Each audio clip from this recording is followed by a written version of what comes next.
Walang kinabukasan. Ang tamad. Sa lahat ng tamad, sa lahat ng ayaw kumilos. Sa mga taong nag-i-enjoy sa kinalalagyan nila. Bahalang araw, pagdating ng panahon, malaki ang katapat ng hindi nyo pagkilos sa mga panahong ito. Babayaran nyo ang lahat ng mga oras na dapat may ginagawa kayo. Kumikilos kayo. Pagtanda nyo, o kaya kapag narating nyo ang lugar o time na kailangan nyo ng may mahuhugot. Magto-throwback kayo at maaalala nyo ang lahat ng pagkakataon na ibinigay ng mga tao sa buhay nyo na concerned sa inyo. Pamilya nyo, mga kaibigan, mga kilala.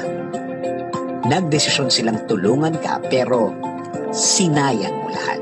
Mas ginusto mo ang kalagayan mo ngayon na pa-relax ka lang, yung walang inaasikaso, yung walang nilulook forward. Sa mga tinutulungan naman at parang walang pakialam na kahit ang tumutulong, sila pa ang ginagawang masama. Ang lahat ay may tulong.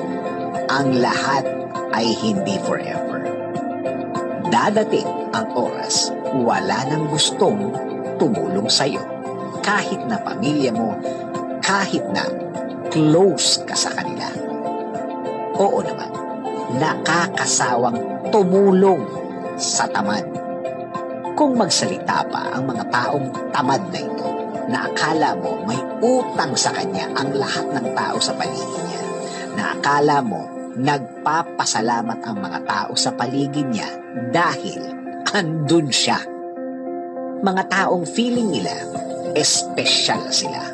Mga taong gina-justify pa nila ang pagiging tamad nila.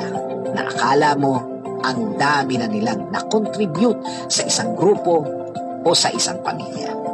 May kasabihan nga sa English na, you don't get what you wish for, you get what you work for. Kahit ang Diyos galit sa mga taong tamad.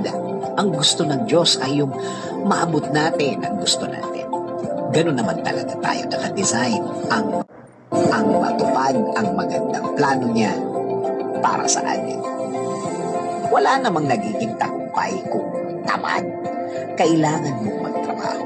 Hindi dahil kailangan mong magtrabaho, kundi kailangan mong matuto.